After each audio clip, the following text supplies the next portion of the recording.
gente, tudo bom?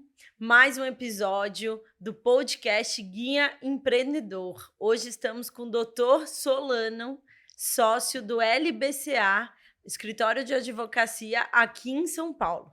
Tudo bom, Solano? Tudo bem, Bruna? Posso te apresentar como Solano ou você quer um nome mais completo? Não precisando, não xingando, tá bom, Solano. Ah, é? Solano, deixa eu te contar um pouquinho. Aqui no Guia, a gente tem uma missão: passar uma informação clara, descomplicada para o empreendedor que está nos ouvindo. Então, nesse nosso bate-papo, porque é um bate-papo mesmo, eu vou sempre te puxar para traduzir alguns termos que a gente acaba usando. Às vezes um termo jurídico, às vezes um termo meio tech, meio, né, aula de empreendedorismo ali. Então, a gente sempre traduz, para que a pessoa que está ouvindo já saia entendendo tudo que a gente está falando aqui. Beleza? Combinado. Então, tá bom. Bom, para quem não sabe, o LBCA é um escritório enorme de advocacia aqui em São Paulo e muito focado nas techs, né, Solano? Eu vejo isso no DNA do escritório de vocês. Tem muito cliente do ramo de tecnologia e vocês usam muita tecnologia nos negócios, nos atendimentos e para trazer mais resultados aos casos. Entendi certo ou mais ou menos? Não, entendeu super certo. Até porque a sociedade ela se digitalizou, né, depois da pandemia. A gente tem muita inovação em todos os ramos de negócio. E aí o direito, embora ande um pouquinho atrasado, né, a gente tenta tirar um pouquinho do atraso, porque existem muitas maneiras de fazer a mesma coisa. Então a ideia é a gente poder auxiliar a tecnologia que a gente aprende com os clientes nessas demandas que são tão antigas quanto o próprio mundo dos negócios. Ah, muito legal. Bom, para iniciar aqui nosso papo, Solano, eu queria trazer um assunto que está muito em alta.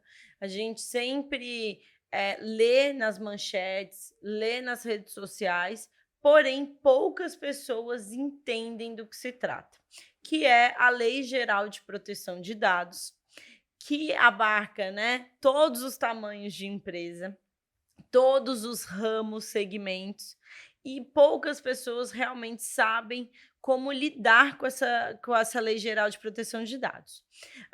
A Lei Geral de Proteção de Dados, se eu estiver errada, você já me dá uma correção aqui, ela veio da Europa, que era a GDPR, né? Então, eu queria que você falasse um pouquinho disso aqui para a gente. E até comentasse também sobre a sua presença lá na comissão da OAB e como é que tem sido esse dia a dia dessa nova lei aqui no Brasil. Perfeito. Bom, só para fazer a cartilha, né, uma coisa que a gente faz lá na UAB, para me apresentar para os seus seguidores, que nem... Muito obrigada. Que eu sou, bom, na verdade eu sou branco, meu cabelo tá quase ficando branco, mas ainda não tá, e eu uso barba. Bom, enfim, eu sou presidente da Comissão de Privacidade e Proteção de Dados dessa nova gestão da OAB, que começou agora em janeiro de 2022, e a gente tem como missão ajudar a passar, compartilhar essa cultura da privacidade e da proteção de dados dos advogados do Estado. Por que passar cultura, Bruna? Porque, na verdade, nunca foi da cultura do brasileiro privacidade. Isso é uma questão realmente importada da União Europeia. Lá é uma preocupação já antiga, né? Os alemães já tinham aquela preocupação que ela vem desde a época da Segunda Guerra Mundial. O que acontece é que a gente sabe que, por exemplo, quando os nazistas invadiram a Holanda, os Países Baixos, eles acharam, por exemplo, na prefeitura de Amsterdã, um censo de todas as pessoas pela religião, porque a Holanda estava passando por um problema de envelhecimento demográfico. Então a prefeitura de Amsterdã fez uma política de pegar os velhinhos que não tinham família tal para ter o funeral de acordo com a religião. Então quando os nazistas invadiram a Alemanha, eles descobriram todos os judeus de Amsterdã, que aí vem a história da Anne Frank. Uhum. Então o que acontece é que o alemão tem essa preocupação muito grande. O que o Estado faz com os meus dados pessoais? Aí no período de Guerra Fria, no período da época da Alemanha Oriental, a Stasi, né, polícia secreta socialista, eles obrigavam as pessoas a ter cadernos dentro das casas, onde você tinha que anotar as visitas que você recebia, o que você via de estranho nos seus vizinhos. Então você imagina que era uma fofoca institucionalizada. Com Se certeza. cuidava da vida do vizinho a pedido do Estado. Então, os alemães têm esse problema histórico relacionado a problemas de privacidade, a segurança da população, e isso muitos outros países da Europa também têm. Tanto que a Alemanha tem as primeiras leis a respeito de privacidade. A do Estado Federal de Hessen veio nos anos 70, teve um julgamento da Suprema Corte alemã nos anos 80, muito famoso, que suspendeu o censo do país porque os alemães achavam que tinham perguntas, digamos assim, pessoais demais. Então, quer dizer, dentro da União Europeia, essa questão da privacidade ela é muito relacionada mesmo a direitos humanos. Sendo Perfeito. que no Brasil nós nunca tivemos isso. Então, Não. você vê, por exemplo, é normal aqui no Brasil, que nem eu vim aqui, o que eu fiz para vir aqui no podcast? Eu vi o endereço, vi a foto do lugar, e normal, eu sabia qual que era o prédio.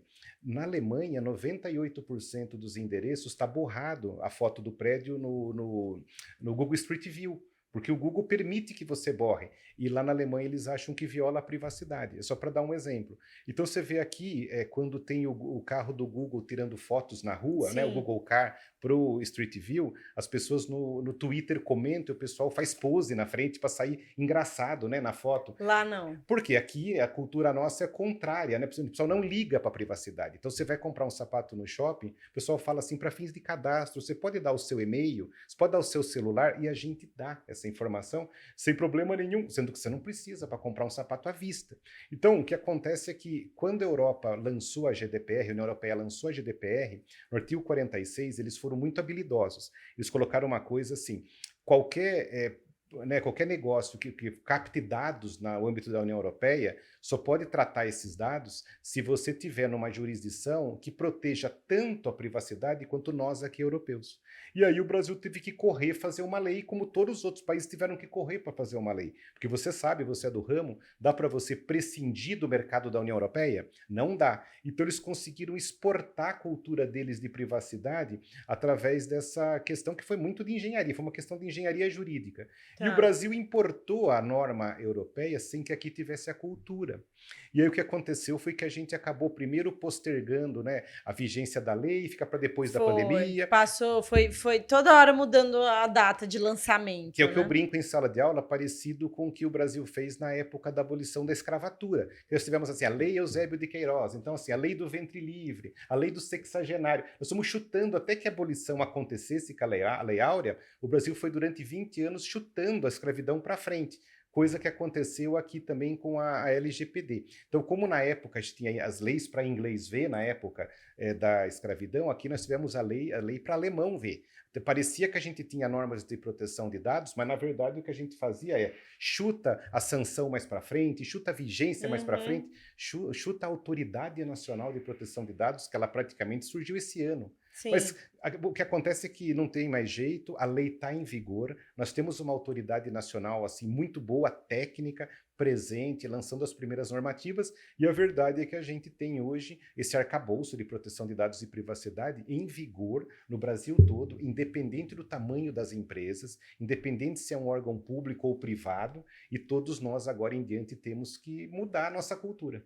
Sabe, eu acho que não é nem que o brasileiro não se preocupa, ele não sabe pensar, ele não passou por nenhuma situação que mostrasse o perigo que é o tanto de informação que a gente deixa por onde passa, né.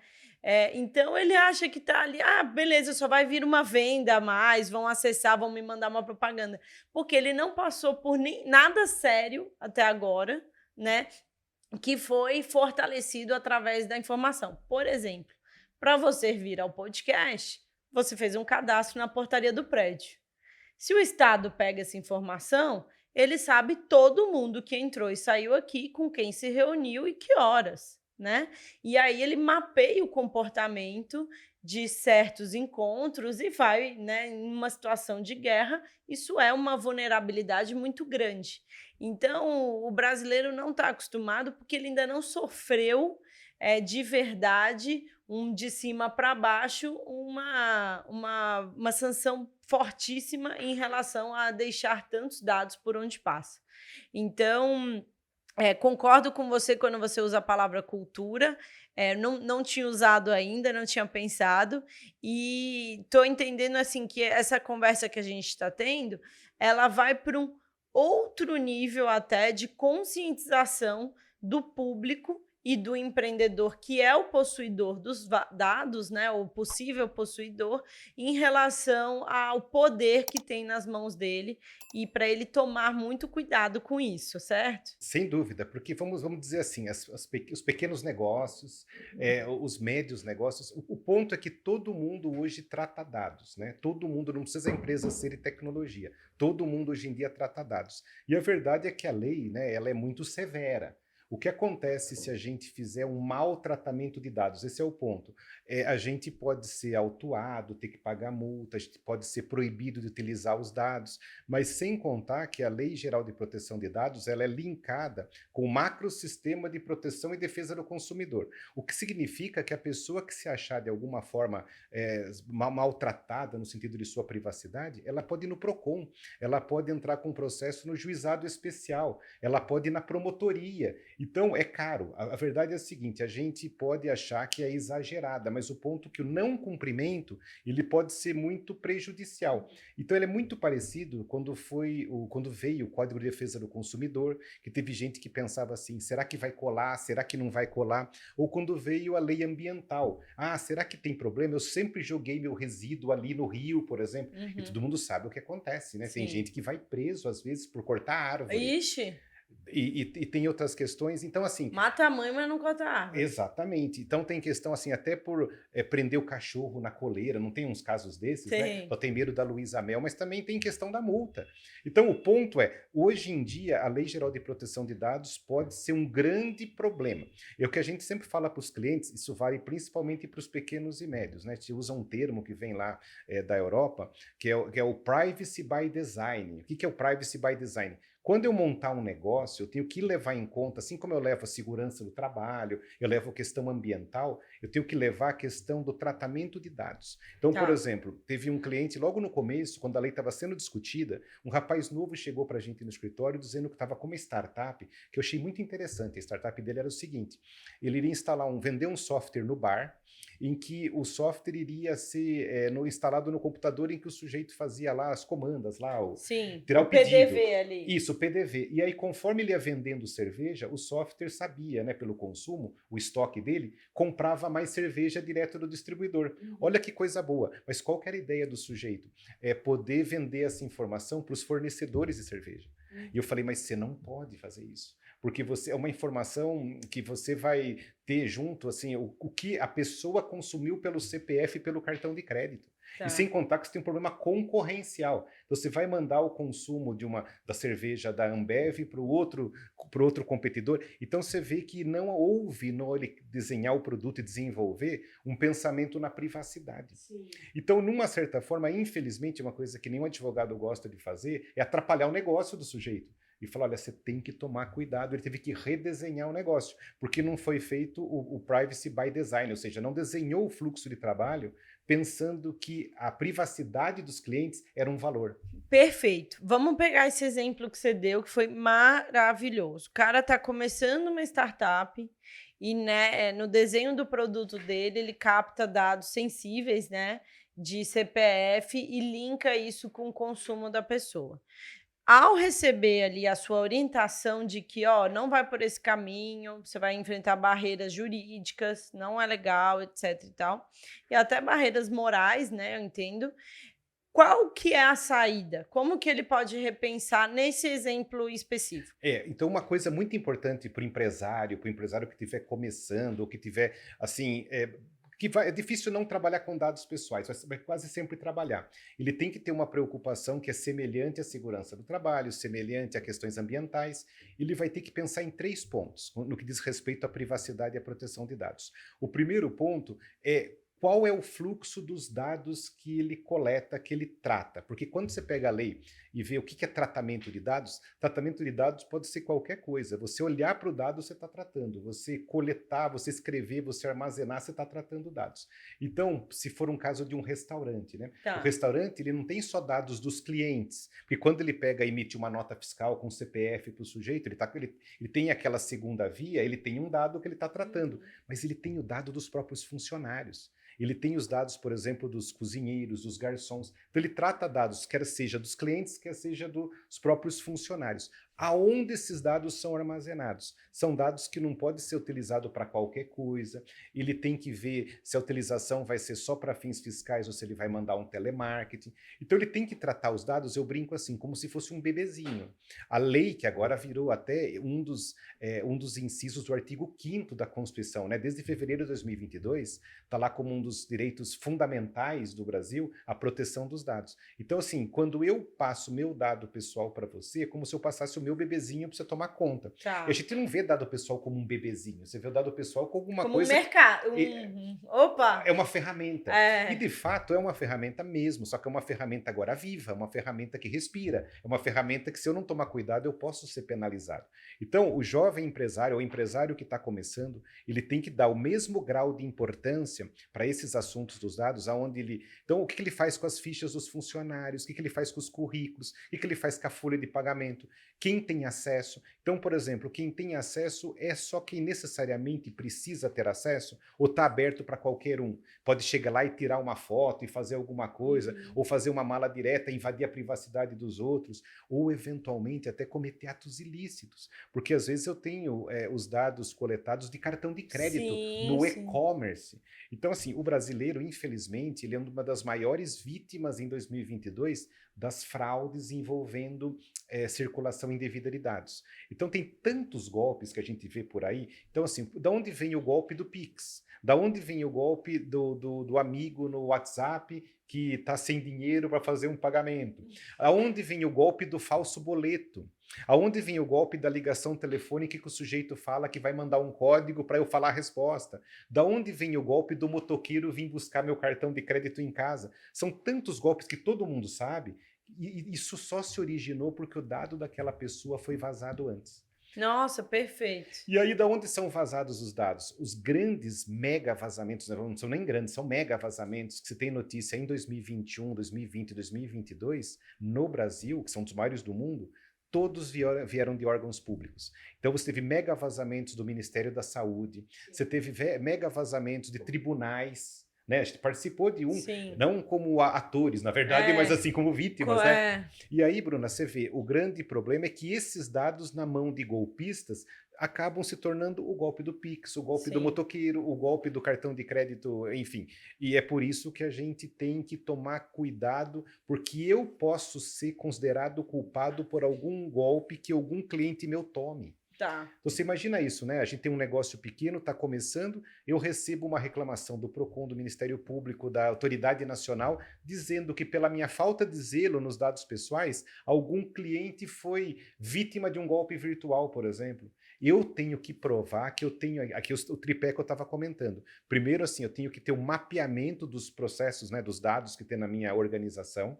Segundo, eu tenho que ter a melhor governança de segurança de dados. Aí você fala assim, mas segurança de dados é só de empresa grande. Não é. Não Porque uma é. empresa pequenininha, está atualizado o servidor ou o computador, eu tenho um antivírus, ok, eu tenho, por exemplo, a minha câmera de segurança, quem acessa? Eu dou, por exemplo, o Wi-Fi no meu café para os meus clientes, eu peço para eles fazerem um registro, né, do CPF, para eu poder ter o controle de quem acessou o Wi-Fi. Então, assim, eu tenho que ter segurança da informação, eu tenho que ter uma boa gestão e terceiro, eu tenho que ter processos.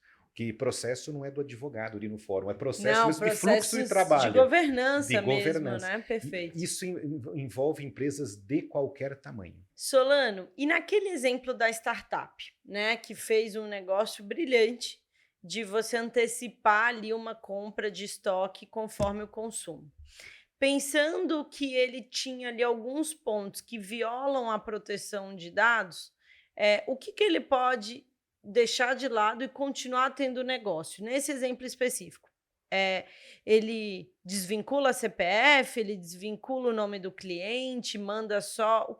como é que pode adequar? Então, o que nós sugerimos para ele foi o seguinte: bom, primeira coisa, o que é dado pessoal?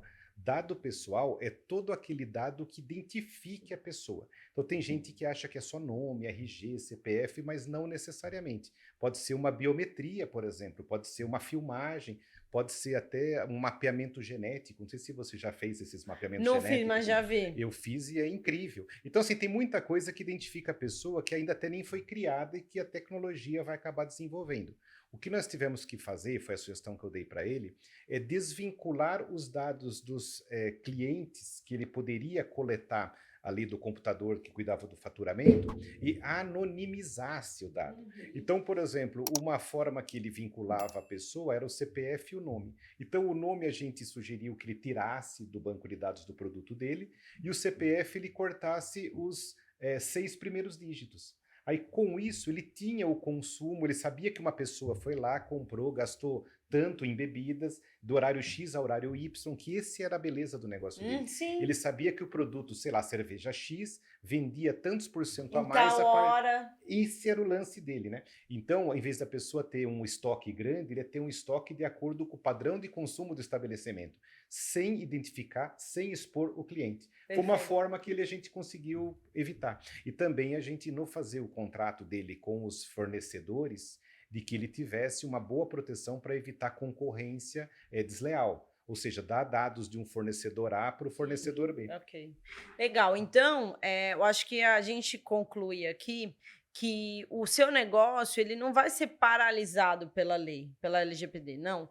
Contrário, você precisa adequar ele de forma que você trate com mais respeito o dado daquela pessoa que vai, né, preencher as informações que vão ser transitadas. Então, não vejam a lei como um, um paralisante aí dos negócios. Ela realmente vem para agregar, assim como perfeitamente você falou, a lei do consumidor, que melhorou sim a vida, né, da pessoa mais frágil dentro da relação. E me conta uma coisa: os dados, a gente vê acontecendo demais essas invasões, deixando as pessoas em situações muito constrangedoras, empresas realmente reféns, né, desses invasores. A gente viu um laboratório famosíssimo aqui de São Paulo ficar dias e dias fora do ar. Eu mesma, quando fui fazer meu exame da maternidade, a mulher preenchendo tudo no papel. Então, assim, desbancou uma empresa de bilhões. Como é que é essa relação com os invasores, os hackers? Porque dificilmente eles são presos. Você já teve que lidar com eles? Pois é, quase todo dia, Bruna. Porque, na Quê? verdade, quase todo dia. O grande ponto é o seguinte: se a gente vê a lei, isso é uma coisa que eu conversei até com o deputado relator da LGPD, que foi o deputado Orlando Silva. Eu conversei com ele a respeito disso. A LGPD, ela traz muitas obrigações, ela traz um peso muito grande para os empreendedores. E Tá. ela trata o empreendedor assim com muita severidade. Então, você imagina que, a depender, né, da ocorrência, do incidente que a gente chama, a empresa pode ser multada até 50 milhões de reais. E que não é o pior é justamente a possibilidade dele ser penalizado a não mais tratar dados. Então, se você imagina um e-commerce, isso tira o e-commerce do mercado. E eu comentei com ele que eu achava que era um furo na LGPD, que isso também vem lá da GDPR. Quem causa 90 ou mais por cento dos incidentes de dados não são os empresários, são os hackers. Os empresários são tão vítimas quanto os titulares dos dados. E que eu achava que deveria ter uma alteração nas leis penais a respeito dos crimes cibernéticos. E eu me lembro até num webinar do escritório que ele falou que ele culturalmente, assim, a posição dele é ser contrário ao aumento das penas no Brasil. Eu falo, ok, mas você aumentou a pena dos empresários. Deveria também aumentar, porque senão você tem o que? De 3 a 6 meses de prisão, segundo antigamente a lei Carolina Dickmann, para invasão de dispositivo informatizado. Sendo que o empresário poderia nunca mais usar os dados e ainda pagar 50 milhões de reais. Alguma coisa não estava muito certa. Não está né? nada balanceado. Mas, independente da posição do deputado Orlando Silva, isso acabou sendo revisto pelo Congresso e na época do Temer até as leis foram modificadas, o crime agora pode ser punido até 5 anos, que comparado com os Estados Unidos, com muitos estados, até pouco. que em algumas situações nos Estados Unidos chega-se a 20 anos de prisão por invasão. Como você falou, numa questão clínica, você tirar os dados, né, impedir a utilização de dados é um perigo para a saúde pública. De qualquer forma, o que acontece é que, infelizmente, a gente teve aí uma epidemia tão grande contra a própria epidemia de Covid, que foi a epidemia de ataques hackers, que não só o Brasil foi vítima, mas o mundo inteiro. Só que o Brasil particularmente. Por quê? Porque a sociedade brasileira é muito digitalizada. O brasileiro gosta de internet, gosta de redes sociais. Eu brinco sempre assim, que você vê, quando eu fiquei uma temporada fazendo uma disciplina, doutorado na Alemanha, e eu contei que o Brasil tinha uma lei de acesso à informação, onde você via o salário de políticos, o pessoal ficou de cabelo em pé. Não, mas salário é uma coisa sigilosa. Eu falei, então, mas no Brasil, o sujeito é serventuário público, não é. Porque na Alemanha é impensável uma lei de acesso à informação. Então, o que acontece é que no Brasil é tudo muito exposto. E aí os ataques hackers assim foram muito grandes. E principalmente de ransomware, que né, ransom é o resgate. Então, o ransomware é aquele caso em que o hacker consegue invadir meu computador, meu celular, meu tablet, meu notebook, e ele consegue sequestrar meus dados ou meus sistemas, de maneira que eu não consigo usar. E aí ele pede um dinheiro, né, para poder liberar. E o que acontece é que pode esses hackers estarem no Brasil ou em outra jurisdição. E eles pedem normalmente pagamento em bitcoins. E eu ia falar isso, em criptos. Em criptos. E aí o grande ponto é o que fazer. E você lida com esses casos quase todo dia, Quase, de tão comum que tá? Infelizmente, porque a gente fica sabendo, assim, do golpe do Pix, né? Mas, assim, esses golpes dentro de empresas sequestrando dados têm acontecido muito, inclusive nos tribunais. Aconteceu no TSE, por exemplo. Aconteceu no Tribunal de Justiça do Rio Grande do Sul e está acontecendo neste momento no Tribunal Regional Federal da terceira região, aqui da Paulista. Uhum. Então, até eu fui convidado para participar de um grupo de trabalhos do TRE por uma juíza federal, onde o tema é justamente isso. E aí, Bruna, olha só a situação. Vamos imaginar aqui o pessoal que está nos assistindo, que está nos ouvindo, se é um negócio pequeno que sofreu um ataque de ransomware e está com o banco de dados ou sistemas congelados, travados. O que fazer? Então, a primeira coisa que a gente orienta é procurar as autoridades policiais, porque é um ato ilícito. Mas vamos chegar lá, isso o Brasil inteiro. O que o policial vai fazer? Então, vocês imaginam assim, que é um hacker do Cazaquistão, como foi um caso que aconteceu semana passada, possivelmente um menino de 14, 13, 15 anos, que pegou o caminho das pedras na Deep Web e conseguiu invadir uma vulnerabilidade que ninguém sabia do computador. E ele está pedindo lá, por exemplo, aconteceu semana passada, $5.000 em bitcoins. Na verdade, foi em Ethereum, para fazer lá o pagamento. E ele te dá um prazo de 48 horas. Se você vamos pensar que é em São Paulo. São Paulo tem uma delegacia de crimes cibernéticos. E a turma acha, às vezes, que é CSI. Você vai chegar lá, vai ter um monte de cientistas com, né, um monte de supercomputadores que eles vão conseguir fazer uma mágica lá e vão conseguir combater o sujeito à distância, como se fosse ficção científica. E não é. É uma delegacia como qualquer outra, que o sujeito às vezes usa lá uma impressora matricial, né, num computador que tem lá uns 5 anos. Então, enfim, ele não vai fazer nada, ele vai registrar um BO para você. E você não vai ter o que fazer, e eu lamento muito, mas infelizmente é assim. E tem que pagar. E tem que pagar. Agora, o ponto é, será que eu posso pagar? Essa é uma pergunta que sempre os clientes fazem. Mas será que eu não vou estar cometendo um crime junto com o criminoso que fez o sequestro? Será que, de repente, esse cara não pertence a um grupo terrorista e eu vou estar contribuindo para algum terrorista internacional e aí vão caçar meu visto para os Estados Unidos? Todas essas dúvidas aparecem no nosso dia a dia. E aí, alguns dados. É comum, por exemplo, quase a cada uma vez por mês tem notícia na imprensa dos Estados Unidos de que os dados de alguma prefeitura americana foram sequestrados. Aconteceu com Dallas recentemente. Teve um caso no Texas de uma cidade que tinha aqueles alarmes para furacões, né, que é a temporada de furacões, e eles têm espalhados na cidade toda aqueles alto-falantes. Pois os hackers estrangeiros do leste europeu, eles conseguiram acionar a cada 10 minutos o serviço de alto-falante de emergência contra ciclones a partir da meia-noite. E eles pediram $50 mil para poder parar. Imagina que inferno você morar nessa cidade. Aconteceu no interior da Louisiana, os dados da prefeitura toda, os dados de cobrança de impostos municipais foram sequestrados. Esses aí são bons. O pessoal gostou. Esse é bom. Imagina, roubar todos os dados da prefeitura de quem pagou, não pagou IPTU? Difícil. E isso aconteceu num cliente nosso, era um hospital, e os dados de um arco cirúrgico, que é um tipo de ultrassom, meia hora antes de uma cirurgia. Meu Os Deus. dados, assim, você não conseguia ligar. Não, Olha que coisa, porque você já viu, por exemplo, uma marca-passo com antivírus? Ninguém. não. Ou, sei lá, uma dessas lâmpadas que tem, que você consegue fazer automação, cortina com automação. Você já viu antivírus em cortina? Não, não Então é tem. plenamente atacável por É hackers. verdade. E aí o ponto é, o que a gente faz nessa situação? Aqui tem dois detalhes. Primeiro, que infelizmente nossas autoridades públicas não estão aparelhadas, não têm Não. capability para poder vencer um hacker. E segundo lugar, a lei brasileira. Isso é uma coisa que eu comentei também com o deputado Orlando Silva. A lei brasileira, que é a Lei Carolina Dickmann, Código Penal, que alterou o Código Penal, ela fala que é crime qualquer invasão de dispositivo automatizado. Agora, imagine que eu tivesse condições técnicas de contra-atacar o hacker.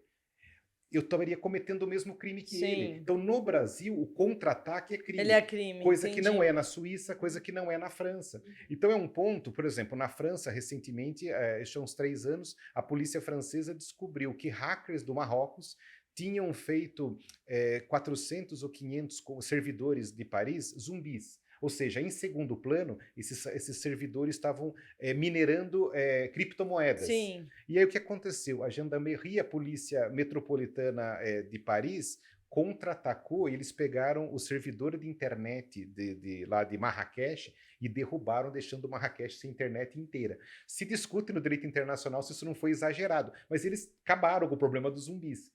Né, de Paris. Sim. Então, o ponto é, no Brasil eu não posso contra-atacar. E no Brasil as autoridades não têm capability. O que fazer? E eu tenho um artigo escrito até numa obra coletiva em homenagem à juíza brasileira lá do Tribunal Penal Internacional de Hamburgo, a juíza Silvia Steiner, onde eu defendo que é plenamente factível e juridicamente possível você negociar com hackers. Porque você tem um estado de necessidade, ou você faz aquilo ou você pode inviabilizar o negócio. E a gente tem participado de diversas situações dessas, infelizmente. Os números mostram que em 90% das vezes o hacker cumpre com o combinado. Aí o pessoal fala assim, sim, só que em 50% das vezes o hacker volta. Sei, mas se eu já fui vítima de um cyberataque, eu não vou fazer nenhum improvement. Sim. Eu vou melhorar meus sistemas de cyberdefesa, eu vou... E se os hackers pudessem estar preocupados com o contra-ataque, isso também diminuiria o ataque, né? Isso depende daí não do advogado, vai depender das nossas autoridades, do Congresso. Sim. Até que isso aconteça, eu digo para o meu cliente, olha, você pode ir na delegacia fazer um BO, depois você prega na parede esse BO, ou podemos tentar negociar com o hacker, diminuir o valor. Então, assim, na semana passada, nós negociamos, o menino mesmo contou que ele tinha 14 anos e era do Cazaquistão. E o Cazaquistão não cumpre cooperação jurídica internacional. Se eu mandasse uma ordem da polícia daqui para lá, não ia dar em nada. Então, assim, nesses casos, o cliente negociou e pagou $5.000 em Ethereum, o sujeito mandou uma senha e ele liberou o banco de dados. Ele estava há 2 dias sem utilizar os sistemas. Tem muito negócio que não sobrevive e fica fora do ar 2 dias, você concorda? Não, lógico. Então, infelizmente... Poderiam surgir empresas, né, inclusive, só de ataque a hackers, né, onde você põe um pouquinho do seu dinheiro nisso. Existe, só que lá fora. Lá fora, não aqui. É isso porque que eu aqui é mercado crime. nacional. Sim. Agora, o Brasil, assim, hoje está muito virtualizado. Tem muito, assim, pessoal, o brasileiro gosta de internet, o brasileiro é novidadeiro e o brasileiro ama redes sociais. Então, quando eu vi na Alemanha, assim, uns universitários alemães, em média, com 80, 70 amigos no Facebook, por exemplo. É aqui? Aqui, brinquei, falei assim, uma pessoa universitária com menos de 2.000 contatos no Instagram, tá ruim, é antissocial, né? E aí, e lá na Alemanha eles trocam o nome, por exemplo, eles trocam o E por 3, eles não querem ser achados. No Brasil, o pessoal tá em todas as redes, faz dancinha no TikTok. Então, assim, o Brasil mereceria um tratamento um pouco mais severo contra os cyberataques. Eu imagino que uma tradução disso também é o nosso uso do WhatsApp, né? Onde a gente põe tudo, manda foto de cartão de crédito, CPF a rodo, tudo, né? Por exemplo, assim, é difícil ter um outro país que usa o WhatsApp. Igual a gente, não. Você faz negócio é difícil. Em Portugal um pouquinho, Espanha um pouquinho, mas, por exemplo, Estados Unidos ninguém tem. Zero. Que é a terra que é de lá que surgiu. E outra coisa que é do brasileiro é mandar áudio. Nenhum, eu não conheço outro lugar em que o pessoal mande, a pessoa adora áudio, até no seu, por exemplo, não mande áudio que eu não ouço, né? Eu desisti, eu também tinha colocado esse disclaimer no meu WhatsApp, mas não dava, porque todo mundo manda áudio, e áudio identifica a sua voz. Pois é, Então, né? assim, é um pouquinho que vai ser um dia depois do outro essa mudança de mentalidade do brasileiro. Nossa, muito, não, esse papo é muito legal e ele é infinito, né? Solano, eu pensei da gente falar também um pouco aqui sobre a parte contratual para os pequenos e médios empreendedores. Ninguém entra num negócio pensando em levar uma pernada ou ter que processar alguém, ou processar algo, né? Todo mundo, a maior parte das pessoas entram no negócio por paixão a realizar algo, a produzir, a prestar um serviço, né, que traga uma mudança à sociedade. Porém, o dia a dia ele precede sim de uma boa preparação jurídica, de uma boa preparação contábil e etc. É a parte chata, né, do prazer de empreender.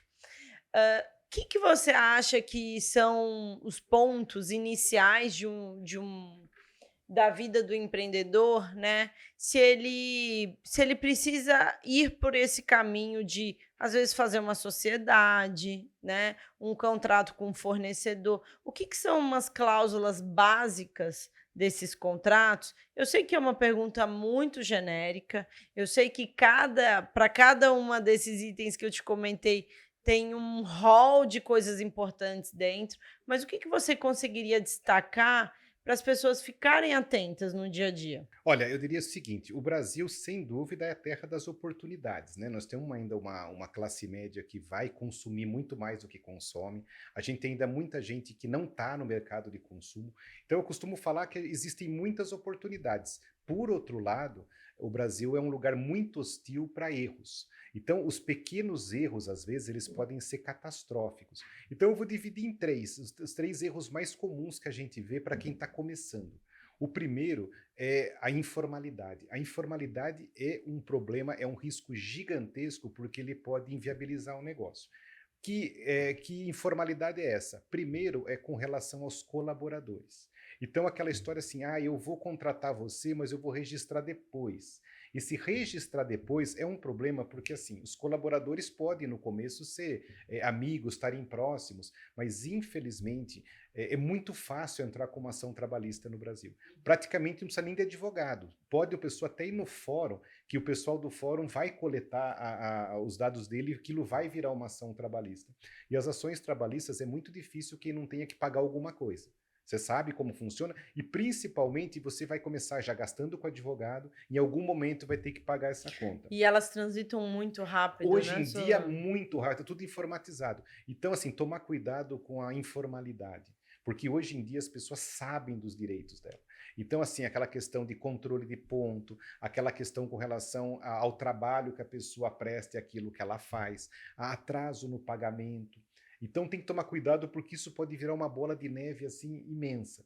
Segundo lugar, com relação à parte fiscal. A parte fiscal, a pessoa fala assim: eu não tenho problema nenhum, meu contador toma conta de tudo. Olha, Bruna, vou te falar, a quantidade de erros que eu vejo sendo cometidos por contabilidade, Uhum. infelizmente acontece. Porque os contadores, às vezes, também são de negócios pequenos. Eles também são prestadores de serviço e às vezes eles crescem demais e são muita burocracia e às vezes eles acabam se esquecendo de coisas que não passam pela nossa cabeça. Então a gente tem que ter o hábito, aquele empresário que não gosta dessa parte contábil, acha chata essa parte tributária. Eu também acho, eu concordo, mas infelizmente eles têm que ter uma rotina de a cada, por exemplo, 3 meses, visitar o seu contador e checar se as guias todas foram recolhidas.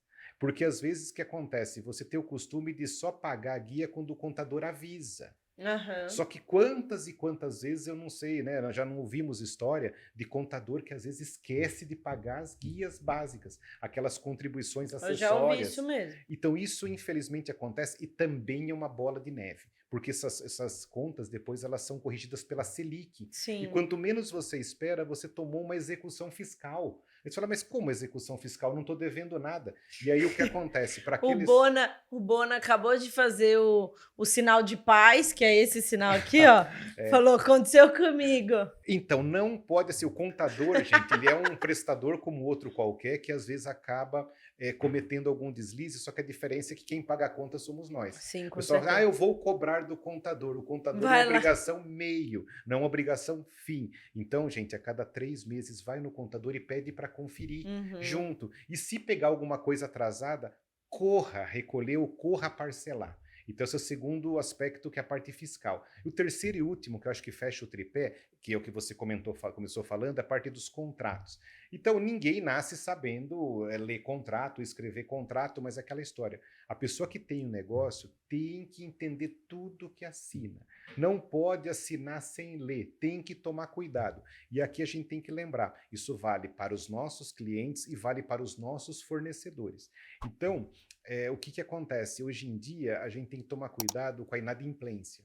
A inadimplência, se o cliente vende, né, se o empresário vende a prazo, mas dando crédito direto para o cliente, ou seja, não foi um cartão de crédito, não foi uma operação bancária, ele tem que tomar muito cuidado com a inadimplência. A inadimplência derrubou muito negócio bom, um negócio maravilhoso, um negócio muito promissor. A história de quem é do interior sabe o que eu estou falando, o fiado. O fiado, Bruno, aqui no interior de São Paulo funciona assim. Todo mundo que abre um negócio novo, ele enche de cliente, enche, isso é muito normal. Você vê assim, tem uma pizzaria com 10 anos que não tem tanto cliente quanto uma pizzaria nova. Aí você fala assim, mas é lógico, o pessoal está atrás da novidade. Não é, o pessoal está atrás do fiado que o empresário novo vai dar. Olha. Então isso é uma coisa meio comum assim, o cara abre um negócio novo, uma loja, um supermercado ou um restaurante, às vezes para fomentar, na ânsia de fomentar o negócio, ele dá crédito. Só que ele não tem experiência ainda na freguesia. Ele ainda não sabe separar o bom do mau negócio. Essa experiência, ela vem com o tempo. Então, assim, um empresário bom com o tempo, ele sabe selecionar aquele cliente que ele pode ou não dar crédito. E aí, é o que eu digo, assim, não sou eu, advogado, que vou ensinar a política de concessão de crédito, mas o que eu falo é, pegue algum documento que justifique, que comprove aquele crédito. É certeza que você vai receber? Não é, mas é um começo. Então, Já é o aquela história assim, começo. pegar um cheque, pegar uma nota promissória, pegar algum documento. O pessoal fala, poxa, mas eu não tenho documento nenhum de crédito. Mas pera um pouquinho, você vendeu o quê? Ah, eu entreguei na casa do sujeito tal mercadoria. Então tá, mas você tem a nota fiscal certinho? Tenho. Então uma coisa que pouca gente sabe, mas a nota fiscal no Brasil, essas de entrega de mercadoria, ou a nota de serviços, ela chama nota fiscal barrinha fatura. Tem esse nome. E o que significa isso de diferente? O fato de ser uma nota fiscal fatura significa que o documento serve para duas coisas. Primeiro, para fins tributários de circulação de mercadoria e eu pagar o imposto, mas segundo, como documento de cobrança. O fato de chamar fatura significa que eu estou cobrando o sujeito. Poxa, essa dica é muito boa. Poucas pessoas sabem disso. E o que eu faço com essa informação? A lei de duplicata diz que toda fatura eu posso sacar uma duplicata, que nada mais é do que o mesmo documento, só que o nome dele muda, chama duplicata. Que aí, se o sujeito não pagar a fatura, eu posso sacar uma duplicata. Isso lembra daquele contador que não pagou o imposto? Isso ele pode emitir uma duplicata, porque o sistema dele gera isso, né? Gera a nota fiscal e gera a duplicata. Eu posso chegar no cartório e protestar. Olha. No Brasil, o protesto de títulos de crédito, eu posso protestar contrato, posso protestar nota promissória, cheque, posso protestar a duplicata, é de graça.